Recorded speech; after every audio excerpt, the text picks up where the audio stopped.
Hi everyone. आज हम अपनी घटना चक्र की मॉडर्न हिस्ट्री की सीरीज कंटिन्यू करेंगे।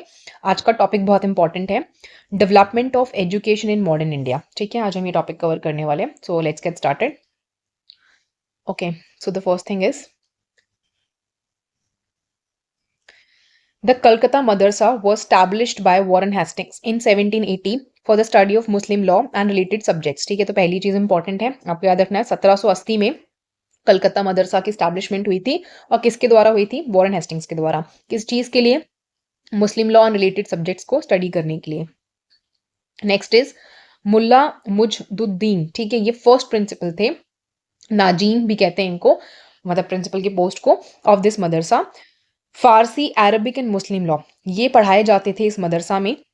एंड जो ग्रेजुएट निकलते थे यहाँ से वो from here worked as interpreter in British Raj. ठीक है, बेसिकली वही ना कि इनको ये सब चीज़ें सीखनी थी ताकि ब्रिटिशर्स रूल कर सकें हमें, तो वो इंटरप्रेटर का काम करते थे ब्रिटिश राज में।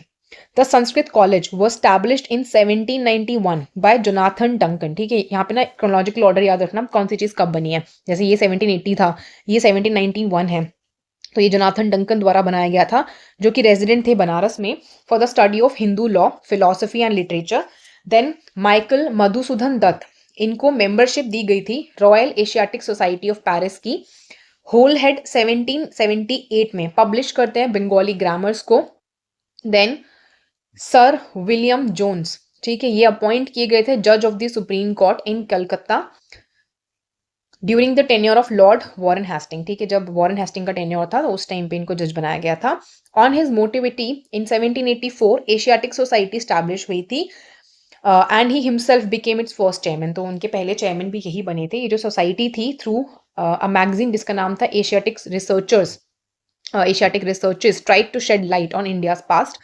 इस ऑर्डर में 1789 में इन्होंने ट्रांसलेट किया अभिज्ञान शकुंतलाम ऑफ कालिदास को इनटू इंग्लिश। ये भी बहुत इंपॉर्टेंट है, पूछा जाता है कि अभिज्ञान शकुंतलाम जो थी कालिदास की, उसको इंग्लिश में किसने ट्रांसलेट किया? तो 1789 में किया गया था विलियम जोन्स के द्वारा।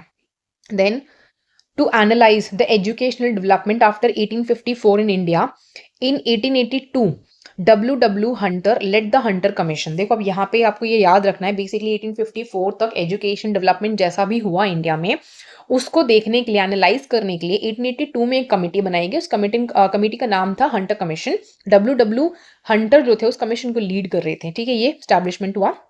The report of this commission emphasised on reform and development of the primary education in India. देखो कमिटीज बहुत सारी पढ़नी है आपको यहाँ पे, तो आप सीक्वेंस वाइज याद रखो कि हर एक कमेटी ने क्या क्या बोला। पहली जो कमेटी आई ना हंटर कमीशन की, इन्होंने कहा कि प्राइमरी एजुकेशन में रिफॉर्म और डेवलपमेंट की बहुत ज़रूरत है। फिर 8 ऑफ नवंबर 1905 में रंगपुर नेशनल सोसाइटी जो थी वो स्टैब्लिश हुई। ठीक है, ये इंपॉर्टेंट है। It was the first milestone in the national education sector. On 16th of November 1905 a session was organized in Calcutta and decision was taken to establish National Council of Education। ठीक है, यहाँ पे important आपको याद रखना है कि 16 नवंबर 1905 को एक सेशन हुआ कलकत्ता में। वहां पे डिसाइड किया गया कि एक नेशनल काउंसिल ऑफ एजुकेशन बनेगा बंगाल में, जो प्रोवाइड करेगा education related to science, national literature and technology. ठीक है, ये काउंसिल को ये सारा काम दिया गया था, तो ये ध्यान रखना कि साइंस, नेशनल लिटरेचर और टेक्नोलॉजी की एजुकेशन प्रोवाइड करेगा। 15 अगस्त को 1906 में Satish Chandra Mukherjee and others establish the national council of education Bengal by charter act of 1813। ठीक है, 1813 का जो चार्टर एक्ट हुआ उसमें एक अरेंजमेंट किया गया था कि 1 लाख रुपए एजुकेशन पे खर्च किया जाएगा। ठीक है, ये भी बहुत इंपॉर्टेंट है। आप ये सीरीज ऐसे याद रखो कि 1800 वाला टाइम पीरियड चल रहा है, ठीक है, उस टाइम पे एजुकेशन में ध्यान दिया जा रहा है। तो 1813 में अरेंजमेंट किया गया कि भाई हमें 1 लाख रुपए खर्च करने हैं। ठीक है, आपसे जब बहुत सारे एक्ट लिखे होंगे ना 1833, 1813, 1853, तो आप कंफ्यूज हो जाओगे कौन से एक्ट में हुआ था। तो याद रखो 1800 की बिगिनिंग में ये काम हो गया। सो आगे देखते हैं। देखिए अब आगे क्या हुआ। Sadler commission was related to education. आपसे पूछा जाएगा सैडलर कमीशन किससे रिलेटेड है, तो वो भी एजुकेशन से रिलेटेड है। Government constituted a commission to study the possibilities of Calcutta university 1917। ठीक है, एक कमेटी बनाई गई देखने के लिए कि भाई कलकत्ता यूनिवर्सिटी की पॉसिबिलिटीज क्या क्या है 1917 में। Doctor M.E. Sadler who was the vice chancellor of Leeds university was appointed the chief of the commission. ठीक है, उसको चीफ ऑफ द कमीशन बनाया गया था। Then doctor Ashutosh Mukherjee and doctor Ziauddin Ahmad, ये दो इंडियन मेंबर्स थे कमीशन के। The commission was asked to submit a report on the education of Calcutta university. इनको बोला गया कि आप एजुकेशन स्टेटस जो है उसके बारे में एक रिपोर्ट सबमिट करिए कलकत्ता यूनिवर्सिटी का। The commission suggested that if an improvement is desired in the education system of the university then the standards of secondary education are required to be listed first. इन्होंने देखा कि अगर हमें जरूरत है कि हमें जो सिस्टम है एजुकेशन सिस्टम जो है यूनिवर्सिटी में उसमें कोई इंप्रूवमेंट करने की जरूरत है, तो यहाँ पे सेकेंडरी एजुकेशन जो है ना उसके स्टैंडर्ड्स लिस्ट करने पड़ेंगे पहले। Then next was William Bentinck. इनके टाइम पे क्या हुआ, इन्होंने एक मैक्युलर कमेटी अपॉइंट की। ये मैक्युलर जो थे ये लॉ मेंबर थे governor general of executive council के, ठीक है, law member of the governor general executive council as head of public education committee, ठीक है, इनको हेड बनाया गया पब्लिक एजुकेशन कमेटी का बंगाल का, प्रेजेंट करने के लिए description of the dispute regarding the medium या language of the Indian education system. Basically यहाँ पे एक ना डिबेट था कि कौन सा लैंग्वेज जो है प्रमोट किया जाएगा एजुकेशन सिस्टम के लिए, तो इनको उस चीज के लिए अपॉइंट किया गया। Macaulay advocated English as the language of Indian education. Of course सी बात है, अब ये इंग्लिश को प्रमोट करना चाह रहे थे कि इंग्लिश को जो है हम यूज करेंगे। Then the theory of downward filtration is related to education sector in colonial times। आपसे पूछा जाएगा कि डाउनवर्ड फिल्ट्रेशन जो होता है वो किस चीज से रिलेटेड है, तो ये भी एजुकेशन सेक्टर से रिलेटेड है। According to this theory education should be firstly granted to a higher section of society. इसका ये कहना था कि पहले जो हायर सेक्शन है सोसाइटी का, ठीक है, आप इनको एजुकेशन दे दो, यहां से पर्कुलेट होकर के जो लोअर सेक्शन है सोसाइटी का वहां तक एजुकेशन पहुंच जाएगा, ठीक है। देन दे सेड कि which later on percolate slowly downward in the society, कि भाई एलाइट सेक्शन को पहले एजुकेशन मिल जाना चाहिए। The seed of the modern education system in India was sown by the Lord Macaulay's minute 1835। तो 1835 में इनकी कही हुई चीजों को लॉर्ड मैक्यूलेज मिनट कहा जाता है, उसकी वजह से एजुकेशन सिस्टम का सीड हमारे यहाँ सो हुआ। Lord Macaulay held the view that Indian learning was inferior to European learning। इन्होंने सीधा सीधा बोला कि इंडियन लर्निंग तो इंफीरियर है हमारे आगे, यूरोपियन लर्निंग के आगे। He said a single shelf of a good European library was worth the whole literature of India and Arabia। इन्होंने कहा कि हमारा सिंगल शेल्फ जो है लाइब्रेरी का वो आपकी होल लिटरेचर के बराबर बैठेगा इंडिया और लाइब्रेरी के, इंडिया और अरेबिया के, sorry. The proposal of Macaulay was accepted by Lord William Bentinck on 7th of March 1835। Basically इनका जो प्रपोजल था वो लॉर्ड विलियम बेंटिक ने 7th of March 1835 को एक्सेप्ट कर लिया, ठीक है, ये चीज भी इंपॉर्टेंट है। During the tenure of Lord William Bentinck on 7th of March 1835 English was officially accepted as the medium of Indian education. अब यहाँ पे क्या हुआ कि इंग्लिश को इनके टाइम पे एक मीडियम ऑफ इंडियन एजुकेशन के फॉर्म में एक्सेप्ट कर लिया गया। Then considered as the Magna Carta of English education in India, Charles Wood Dispatch 1854 was the first comprehensive plan for the spread of education in India। यहाँ पे basically जो Charles Wood dispatch था, ठीक है, ये 1854 में आया। This is also important. यहाँ पे इसको ये भी याद रखना, इसको मगना कार्ता कहते हैं इंग्लिश एजुकेशन का इंडिया में। ये फर्स्ट कॉम्प्रिहेंसिव प्लान था एजुकेशन के स्प्रेड के लिए इंडिया में। It proposed 3 universities at Calcutta, Madras and Bombay to be established on the patterns of London university. इसका सजेशन भी बहुत इंपॉर्टेंट है। इन्होंने कहा देखो हम यहाँ पे क्या करेंगे, 3 यूनिवर्सिटीज बनाएंगे, एक कलकत्ता में, एक मद्रास में और एक बॉम्बे में, ठीक है, कि ये लंदन यूनिवर्सिटी के पैटर्न पे बनेंगी। By the efforts of D.K. Karve first women university जो थी वो सेटअप की गई थी, ठीक है, बॉम्बे में, ठीक है, उसका एस्टैब्लिशमेंट बॉम्बे में हुआ। आपसे ये भी पूछा जाएगा कि डॉक्टर कार्वे का कंट्रीब्यूशन किस चीज के लिए इंपॉर्टेंट है, ठीक है। कार्वे एक सोशल वर्कर थे एंड रिफॉर्मर थे महाराष्ट्र में। 1896 में इन्होंने स्टैब्लिश किया होम फॉर विडो, नाउ महर्षि कार्वे स्त्री शिक्षान संस्था इन पूना, ठीक है, इसको ये भी कहा जाता है। Then he himself married a Brahmani window. 1958 में इनको भारत रत्न का अवार्ड दिया गया था। न्यू इंग्लिश स्कूल को स्टार्ट किया गया था वीके चुपलांकर के द्वारा, बाल गंगाधर तिलक एंड जीजे अगरकर के द्वारा 1880 में पुणे में, ठीक है। उसके बाद में क्या हुआ, later on Deccan educational society establish हुई। वीके चिपलांकर, MG रानादे, बाल गंगाधर तिलक एंड MB नाम जोशी ये मेन फाउंडर्स थे सोसाइटी के, ठीक है। ये डेक्कन एजुकेशन सोसाइटी से रिलेटेड नेम्स याद रखना, चिपलंकर, रानादे, तिलक, नाम जोशी, ठीक है, ये फाउंडर्स थे। Afterwards Raja Ram Mohan Roy was among the earliest propagators of modern education in India. He, along with David Hare and Alexander Duff, established famous Hindu College in 1817। तो ये भी बहुत इंपॉर्टेंट, आपसे पूछा जाएगा कि हिंदू कॉलेज जो था उसको स्टैब्लिश किसके द्वारा किया गया था, ठीक है, तो David here plus Alexander Duff, ठीक है। Then next is Mayo college. Mayo college वो स्टैब्लिश्ड इन अजमेर इन 1875. ठीक है, मायो कॉलेज को 1875 में स्टैब्लिश किया गया था. और कहाँ पे? अजमेर में किया गया था. मुस्लिम एंग्लो ओरिएंटल कॉलेज स्टैब्लिश हुआ था अलीगढ़ में 1875 में. दिल्ली कॉलेज को स्टैब्लिश किया गया था 1824 में. ठीक है, ईयर्स बहुत इंपॉर्टेंट है. मायो का याद रखना 1875, हिंदू का 1817 और मुस्लिम एंग्लो ओरिएंटल कॉलेज का इसका 1875. दिल्ली कॉलेज 1824. मदन मोहन मालवीय एडवोकेट करते हैं रिलीजियस टीचिंग्स को इंडियन यूनिवर्सिटीज में. 1916 में इन्होंने बनारस हिंदू यूनिवर्सिटी BHU को स्टैब्लिश किया था एंड ये वाइस चांसलर थे BHU के 1919 से 1939 तक. इन्होंने पब्लिश की बहुत सारी मैगजीन एंड न्यूज़पेपर्स इंग्लिश और हिंदी में, जैसे कि Hindustan, the Indian Union, the India Union, Abhyudaya, ये भी बहुत इंपॉर्टेंट है, मर्यादा एक्सेट्रा. देन नेक्स्ट देखिए, अब इसका क्वेश्चन बैंक कर लेते हैं हम.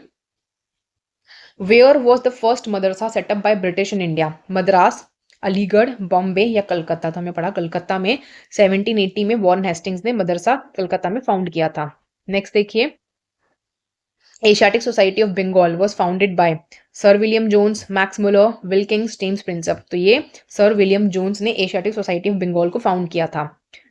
इसका आंसर देखिए, Britishers showed no interest in the advancement of learning in the early phase of their rule in India. Some of the Britishers in their personal endeavors and for political gain show करते हैं कुछ interest spread करने में education को. Warren Hasting जो कि governor general थे बंगाल के, उन्होंने कीन इंटरेस्ट दिखाया स्प्रेड करने में ओरिएंटल एजुकेशन को. सर विलियम जोन्स जो उस टाइम जस्टिस थे कलकत्ता हाई कोर्ट के, स्टैब्लिश करते हैं एशियाटिक सोसाइटी ऑफ बंगाल को कैलकाटा में 1784 AD में. यहाँ पे ये स्टार्ट करते हैं research on oriental education and culture. And जो ब्रिटिश सिविलियंस थे उनको इंडियन लैंग्वेजेस में पढ़ाया गया, laws, customs, religion, geography etcetera. By endeavours of Wilkins Jones, Colebrooke and William Carey, ये जो ओरिएंटल एजुकेशन था उसको फुटहोल्ड मिला. In the year 1791 Jonathan Duncan ने एक संस्कृत कॉलेज बनाया वाराणसी में या बनारस में कह सकते हो. देन नेक्स्ट क्वेश्चन देखिए, question says who founded first Sanskrit Mahavidyalaya at Varanasi? Jonathan Duncan, Lord Macaulay, Warren Hastings या बंकिम चंद्र? तो आंसर है इसका जोनाथन डंकन. ठीक है, let's move forward. Assertion reason का क्वेश्चन है ये. Assertion says the Asiatic Society of Bengal was established in the period of Warren Hastings and he modestly declined the offer of presidentship of the learned body in favor of Sir William Jones. Then the reason says Warren Hastings was himself a great scholar and an ardent Orientalist who used to encourage the study of Sanskrit, Persian and Arabic. So the answer is A. कि दोनों ही correct है, दोनों correct explanation भी है. Let's read the answer. It says Warren Hastings जो है ना वो गवर्नर जनरल थे बंगाल के 1774 से 1785 के टाइम पे. ये एक प्रोलिफिक स्कॉलर थे, एक स्टॉन्च सपोर्टर थे ओरिएंटल लर्निंग के, एनकरेज करते हैं स्टडी संस्कृत का, पर्शियन, अरेबिक का. It was with his cooperation and support के जो एशियाटिक सोसाइटी है ना बंगाल का वो स्टैब्लिश हुआ था 1784 AD में. हाउएवर इन्होंने रिजेक्ट किया था प्रपोजल चेयरमैनशिप के लिए of this institution in favour of Sir William Jones. ठीक है, Charles Wilkins and Nathaniel Halhed, Jonathan Duncan etcetera ये कंट्रीब्यूट करते हैं स्टडी ऑफ ओरिएंटल स्टडीज में under the patronage and support of Warren Hastings.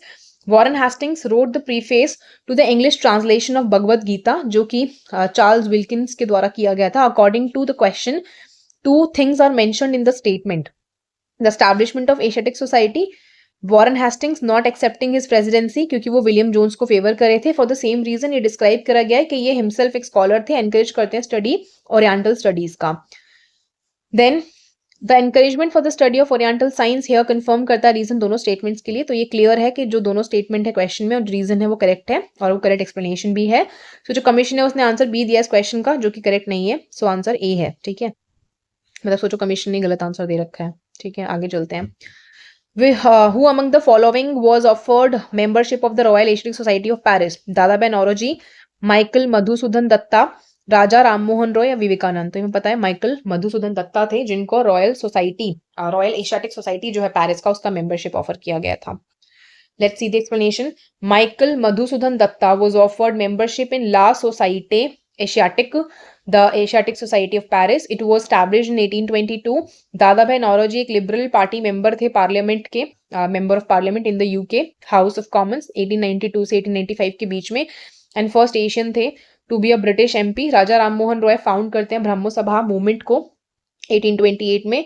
जो एंजेंडर कर देता है ब्रह्मो समाज को, एक influential Bengali social religious reform movement को। स्वामी विवेकानंद ट्रैवल करते हैं यूएस में, रिप्रेजेंट करते हैं इंडिया को 1893 में at the parliament of the world religion and found करते हैं रामाकृष्ण मिशन को 1897 में। Then let's move forward. Next question says who amongst the following Englishman first translated Bhagavad Gita into English? William Jones, Charles Wilkins, Alexander Cunningham या John Marshall? तो B है answer Charles Wilkin, ठीक है, इन्होंने ट्रांसलेट किया था भगवद गीता को इंग्लिश में, ठीक है, ये बहुत इंपॉर्टेंट है, याद रखना। Let's move forward. Charles Wilkins जो है बेसिकली एक इंग्लिश मैन थे, known as the first translator of Bhagavad Gita into English, for which the preface was written by Warren Hastings. Warren Hastings जो कि गवर्नर जनरल थे बंगाल के, वो एक कीन इंटरेस्ट दिखाते हैं स्प्रेड करने में ओरिएंटल एजुकेशन को। नेक्स्ट है who among the following was the first to translate Kalidas का famous work Shakuntalam into English? Charles Wilkins, Henry Colebrooke, Johann Wolfgang von Goethe, sir William Jones. तो ये है डी, सर विलियम जोन्स जो थे basically इन्होंने शकुंतला जो काम था कालिदास का उसको इंग्लिश में ट्रांसलेट किया था, ठीक है, अभिज्ञान शकुंतलाम। सर विलियम जोन्स फर्स्ट थे जिन्होंने कालिदास का अभिज्ञान शकुंतलाम को इंग्लिश में ट्रांसलेट किया था। Next question is the main reason for the British government to spread modern education in India during the pre independence period? Main reason क्या था? The need for educated Indians in minor administrative post to promote Indian culture. Then next देखिए to modernise the Indian people so that they could share their political responsibilities. None of the above. तो answer इसमें A है basically कि वो चाहते थे कि हमारे पास एजुकेटेड इंडियंस हो जो माइनर एडमिनिस्ट्रेटिव पोस्ट पे काम करे, बेसिकली इनकी हेल्प करने के लिए ये हमें पढ़ाना चाह रहे थे और कोई रीजन नहीं था। नेक्स्ट है जो मेजर रीजन था ना ब्रिटिश गवर्नमेंट का स्प्रेड करने के लिए मॉडर्न एजुकेशन को इंडिया में during the pre independence period was to reduce expenditure on administration, ठीक है, वो अपना एडमिनिस्ट्रेशन का खर्चा कम करने की कोशिश कर रहे थे। The government wanted to increase the number of educated Indians to fulfil the requirements. यहाँ पे एक अर्जेंट नीड था एजुकेटेड इंडियंस के लिए माइनर एडमिनिस्ट्रेटिव पोस्ट में under British rule. Then next is Which act of British government granted ₹1 lakh for education in India for the first time? यहाँ पे कौन सा ऐसा एक्ट था जिसने 1 लाख रुपए बोला था? हमने पढ़ा था चार्टर एक्ट ऑफ 1813, ठीक है, वुड्स डिस्पैच नहीं है, 1853 का चार्टर एक्ट नहीं है, इंडियन काउंसिल एक्ट ऑफ 1892 नहीं है, ठीक है। Let's see the answer. The Charter Act of 1813 was an act of Parliament of the UK that renewed the charter issued to the British East India Company and continued the company's rule in India. However, जो company का commercial monopoly था वो खत्म हो गया था except for the T trade and the trade with China, ठीक है। जो एक्ट है उसने 1 लाख रुपए अलॉट किए प्रमोट करने के लिए एजुकेशन को इंडियन मासेस में for the first time. Then next is regarding Wood's despatch which of the following statements are correct? Grant करता है, बोल रहा है grant in aid system introduce हुआ, स्टैब्लिशमेंट हुआ यूनिवर्सिटीज का, ये रिकमेंड करा गया कि आपको यूनिवर्सिटी रिकमेंड करनी है, इंग्लिश को as a medium of instruction सारे लेवल्स पे एजुकेशन में रिकमेंड किया गया। तो ये वाला पॉइंट गलत है, इसमें सारे लेवल्स पे नहीं बोला गया था, ठीक है। तो third is wrong, if you cut 3 you will get the answer as 1 and 2 कि ग्रांट इन एड सिस्टम आया था, यूनिवर्सिटीज के एस्टैब्लिशमेंट की बात भी की गई थी। Now see the answer. Charles एक second sorry Charles Wood dispatch 1854 introduce करता है ग्रांट इन एड सिस्टम को। इसने रिकमेंड किया कि हमें एस्टैब्लिशमेंट करना है यूनिवर्सिटी का कलकत्ता, मद्रास एंड बॉम्बे में on the pattern of London university. Then next देखिए consider the following statement regarding boards dispatch of 1854। It recommended English as the medium of instruction for higher studies. इन्होंने बोला कि हायर स्टडीज के लिए English को use करना पड़ेगा। इसने फीमेल एजुकेशन पे स्ट्रेस दिया, वोकेशनल ट्रेनिंग पे स्ट्रेस दिया। देन नेक्स्ट स्टेटमेंट, अच्छा 2 ही स्टेटमेंट्स है इसमें तो दोनों ही ठीक है, ठीक है कि दोनों पॉइंट सही है। वुड्स डिस्पैच जो है वो 19 जुलाई को रिलीज हुआ था 1854 में by sir Charles Wood as the president of board of control. इन्होंने रिकमेंड किया इंग्लिश को कि ये मीडियम ऑफ इंस्ट्रक्शन होगा हायर स्टडीज के लिए और एम्फेसाइज किया कि गवर्नमेंट को सपोर्ट करना चाहिए फीमेल एजुकेशन पर, वोकेशनल ट्रेनिंग को।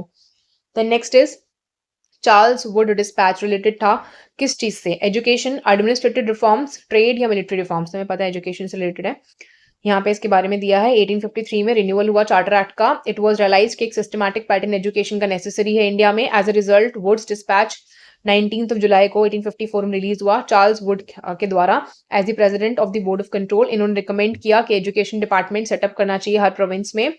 देन यूनिवर्सिटीज होनी चाहिए on the model of London university, establish करो बिग सिटीज में जैसे कि बॉम्बे, कलकत्ता एंड मद्रास में। Then at least 1 government school open होना चाहिए हर डिस्ट्रिक्ट में। देन एफिलिएट प्राइवेट स्कूल्स जो हैं, एफिलिएटेड प्राइवेट स्कूल्स को ग्रांट मिलना चाहिए। इंडियन नेटिव्स जो हैं उनको ट्रेनिंग दी जानी चाहिए उनके मदर टंग में। Then the provision was made for a systematic method of education from the primary level to the university level. उन्होंने बोला देखो एक provision होना चाहिए, एक method ना बड़ा systematic सा होना चाहिए education का primary से university level तक. Government को women के education को support करना चाहिए. Then 13 question says in the Hunter Commission report special emphasis किस चीज पर रखा गया था? Girls education, primary education, higher education, technical education. तो ये primary education पे था क्योंकि first report थी. आपको बताया था ना मैंने धीरे धीरे करके enhancement हुआ है. तो first में primary education पे ध्यान दिया गया था. Next is Hunter commission H Hunter के अंडर बनी थी 1882 में रिव्यू करने के लिए एजुकेशन डेवलपमेंट आफ्टर 1854. ये जो कमीशन था उसने रिकमेंड किया प्राइमरी एजुकेशन डेवलपमेंट के लिए. ये लॉर्ड राइपन द्वारा बनाया गया था. जो कमीशन था वो रिकमेंड करता है वोकेशनल ट्रेनिंग के लिए सेकेंडरी एजुकेशन में एंड ब्रॉट आउट करता है इनएडुकेट फैसिलिटीज जो भी अवेलेबल थी फीमेल एजुकेशन के लिए कंट्री में. और जो रिकमेंडेशन थे वो पार्शली इंप्लीमेंट हुए थे. ठीक है, नेक्स्ट देखिए. Who have appointed first Indian Education Commission and in which year? Lord Ripon 1882, Lord William Wedderburn 1885, Lord Curzon 1905, Lord Lytton 1880. तो ये लॉर्ड राइपन ने 1882 में पहला HHW का जो हंटर कमीशन था वो बनाया था. Then when was the National Council of Education established? 15th of August 1903, 1905, 1904, 1906. तुम्हें पता है it was 1906 उसमें establish हुआ था. ठीक है. The citizens of Rangpur held a conference 16 नवंबर 1905 को. 1905 में रंगपुर नेशनल स्कूल जो था वो स्टार्ट हुआ था. ऑब्जेक्टिव था इम्पार्ट करना इंडिजिनस एजुकेशन जनरल और टेक्निकल दोनों ही तरीके से इंडियंस को. The birth of national school sparked of the movement culminating in the formation of national council of education जो कि 15th of August 1906 को बन गया था. देन सैडलर कमीशन किससे रिलेटेड है? जुडिशरी, एजुकेशन, रेवेन्यू या पुलिस. तुम्हें पता है एजुकेशन से रिलेटेड है. Sadler commission was related to education. 1917 में ब्रिटिश गवर्नमेंट ने कमीशन को बनाया जो कि स्टडी और रिपोर्ट करने के लिए था कलकत्ता यूनिवर्सिटी की प्रॉब्लम्स को. डॉक्टर एमी सैडलर जो कि vice chancellor university of Leeds के वो अपॉइंट किए गए थे इसके चेयरमैन. जो कमीशन है उसमें 2 इंडियन मेंबर्स थे जैसे कि sir Ashutosh Mukherjee, doctor Ziauddin Ahmad. Sadler commission का ये व्यू था कि जो इंप्रूवमेंट है सेकेंडरी एजुकेशन में वो नेसेसरी है, नेसेसरी कंडीशन है इंप्रूवमेंट ऑफ यूनिवर्सिटी एजुकेशन के लिए. और ये स्ट्रांगली क्रिटिसाइज करता है यूनिवर्सिटी एक्ट 1904 को और रिपोर्ट करता है कि यहाँ पे कोई प्रॉपर कोऑर्डिनेशन नहीं है between colleges and universities. Then next is when did the British government appoint Sadler university commission for reforms in education? 1919, 21, 17 या 1896. तो ये था 1917. ठीक है, यहाँ पे सैडलर कमीशन को अपॉइंट किया गया था. Then the next question is in 1902 lord Curzon ने एक यूनिवर्सिटी कमीशन को अपॉइंट किया जिसमें 2 इंडियन मेंबर्स थे. Who were they? Bal Gangadhar Tilak and S N Banerjee, Gopal Krishna Gokhale या Rash Behari Bose, Syed Hussain Bilgrami and Surendranath Banerjee, Syed Hussain Bilgrami and justice Gurudas Banerjee या none of the above, more than one of the above. तो ये थे सैयद हुसैन बिलग्रामी एंड जस्टिस गुरुदास बैनर्जी. ये 2 इंडियन मेंबर्स थे जिनको लॉर्ड कर्जन ने यूनिवर्सिटी कमीशन में अपॉइंट किया था. Then viceroy lord Curzon ने एक यूनिवर्सिटी कमीशन बनाया जिसके चेयरमैन थे सर थॉमस रीली 1902 में एजुकेशनल रिफॉर्म्स के लिए. इंडियन मेंबर्स जो अपॉइंट किए गए थे कमीशन में वो थे Syed Hussain Bilgrami and justice Gurudas Banerjee. And ये सजेशंस पास किए गए थे. बेस्ड ऑन दिस सजेशन एक यूनिवर्सिटी एक्ट 1905 पास किया गया था. लॉर्ड मैकेली जो थे वो किससे रिलेटेड थे? Military reforms, abolishment of Sati and English education या परमानेंट सेटलमेंट. तो बेसिकली इंग्लिश एजुकेशन से रिलेटेड है इनका आंसर. ठीक है, परमानेंट सेटलमेंट नहीं है, सॉरी मार्क करने में गलती होगी, इंग्लिश एजुकेशन. ठीक है, ओके नेक्स्ट देखिए. विलियम बेंटिक अपॉइंट करते हैं कमेटी जिसको लॉर्ड मैकेले हेड कर रहे थे रिकमेंडेशंस बनाने के लिए प्रमोशन ऑफ एजुकेशन के लिए इंडिया में. इनकी रिपोर्ट में मैकेले एम्फेसाइज करते हैं कि हमें यूरोपियन लिटरेचर को प्रमोट करने की जरूरत है और साइंस को through English medium among the people of India. ये जो रिकमेंडेशन है ये होल हार्टेडली एक्सेप्ट की गई थी विलियम बेंटिक के द्वारा. जो गवर्नमेंट का रेजोल्यूशन 1835 का उसने इंग्लिश को ऑफिशियल बनाया और लिटरेरी लैंग्वेज बनाया इंडिया का. Then during India's colonial period and the theory of downward filtration, ये किस चीज से रिलेटेड है? Railways, irrigation, education, poverty alleviation. तो ये एजुकेशन से रिलेटेड है. The question says the answer says downward filtration theory related educational upliftment से during the India's colonial period. जो फिल्ट्रेशन थ्योरी है ना एजुकेशन, उसका मतलब होता है कमिंग डाउन ऑफ एजुकेशन या knowledge from top to bottom, from the higher class people to the lower classes और द जनरल पीपल. मतलब आप हायर क्लास को पढ़ाओगे और लोअर क्लास तक वो चीज जो है नीचे डाउनवर्डली फिल्ट्रेट करेगी. लॉर्ड मैकेले एक्सप्लेन करते हैं अपने पॉइंट ऑफ व्यू को by stating the purpose of the company was only to educate the allied group, कि हम तो सिर्फ अलाइड ग्रुप को एडुकेट करना चाहते हैं जो कि एडुकेट करेगा जनरल पब्लिक को, लेटर दस फुलफिल करेगा हमारा goal of educating the masses in general, के मासेस जो है एक तरीके से जनरली एजुकेट हो जाएंगे. Then next is the propounder of the filtration theory in India's education policy was. Charles Wood, JS Mill, Macaulay या कॉर्नवेलिस? तो हमें पता है फिल्ट्रेशन थ्योरी जो थी उसको प्रोपाउंड करने वाले थे Macaulay. Then the foundation of modern education system in India was laid down. Charter act of 1813, Macaulay's minute of 1835, Hunter commission 1882 या woods dispatch of 1854?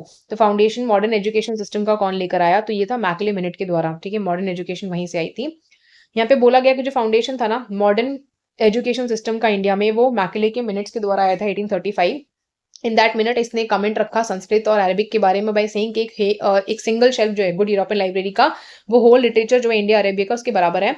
Macaulay suggest करते हैं कि इंग्लिश को अगर हम हायर एजुकेशन की लैंग्वेज बना दें इंडियन में विद वेस्टर्न लैंग्वेज जो सब्जेक्ट्स हों सोसाइटी के, बेंटिक एक्सेप्ट करते हैं सजेशन को। अकॉर्डिंगली 7 मार्च 1835 को एक रेजोल्यूशन गवर्नमेंट के द्वारा डिक्लेयर किया जाता है, एक मतलब रेजोल्यूशन पास किया गया, गवर्नमेंट ने ये डिक्लेयर किया कि his lordship is of the opinion कि जो ग्रेट ऑब्जेक्ट है of the British government ought to be the promotion of European literature and science among the native of Indians and that all the funds जो appropriate करे गए हैं purpose of education के लिए वो बेस्ट एम्प्लॉय किए जाएंगे इंग्लिश एजुकेशन पे अलॉन। देन बेंटिक का रेजोल्यूशन ओपन करता है न्यू चैप्टर हिस्ट्री में इंडियन एजुकेशन में।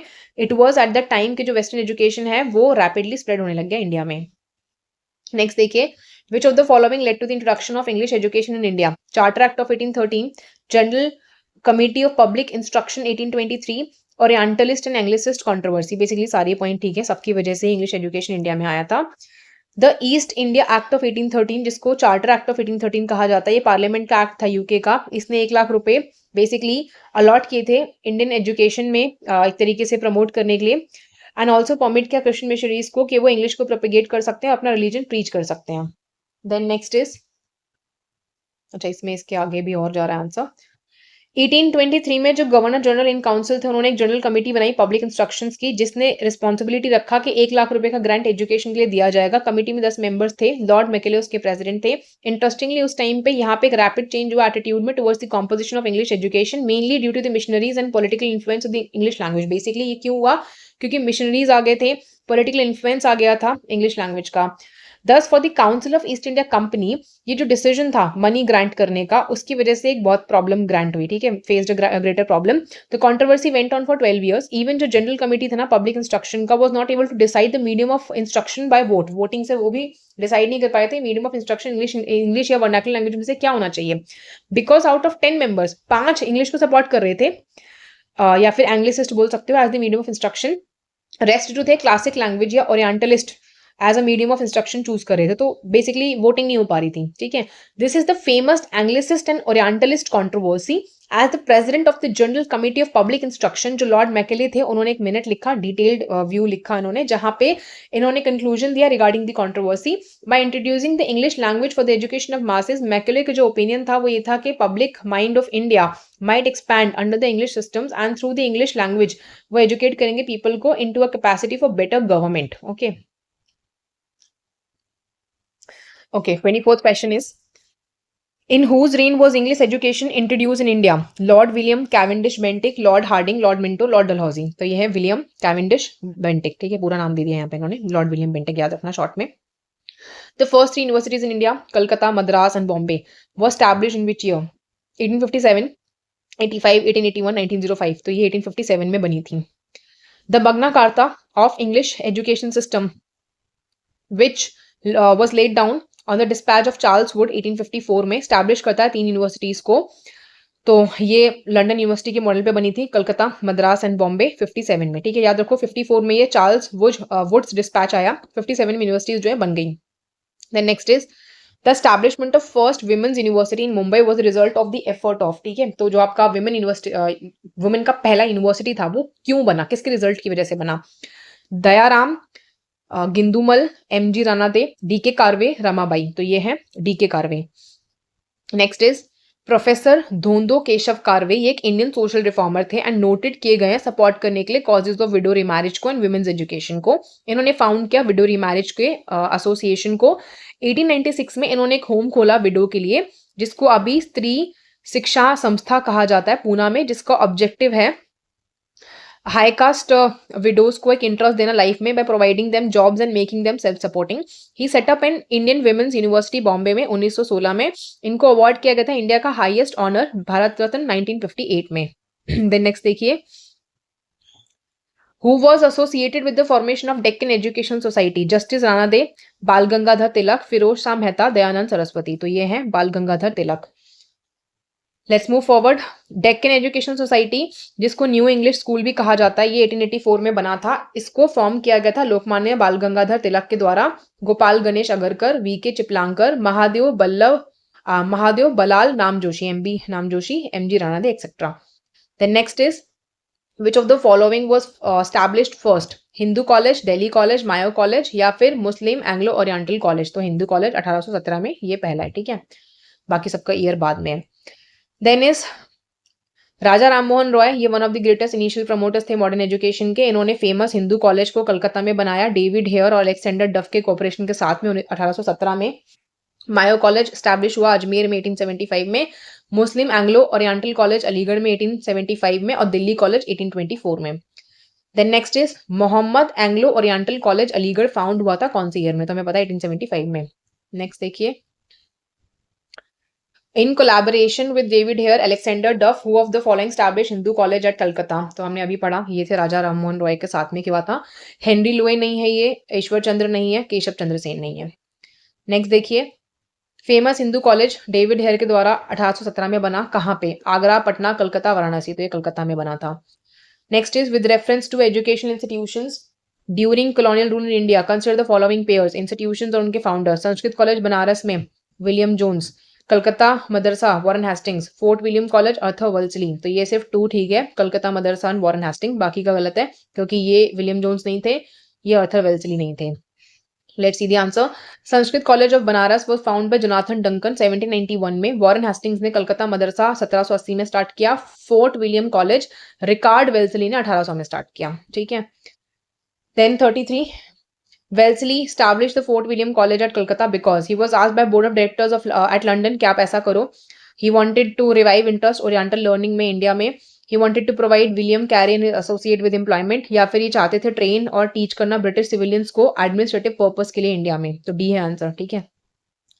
नेक्स्ट देखिए, फोर्ट विलियम कॉलेज फाउंड हुआ 10 जुलाई 1800 को कलकत्ता में वेल्सली के द्वारा। जो पर्पस था स्टैब्लिश करने का कॉलेज को, वो था ट्रेन और टीच करना ब्रिटिश सिविलियंस को एडमिनिस्ट्रेटिव पर्पस के लिए इंडिया में। Then with reference to Fort William college Calcutta, which of the following is are correct? ये फाउंड हुआ था 10 जून 1800 में within the Fort William complex Calcutta में।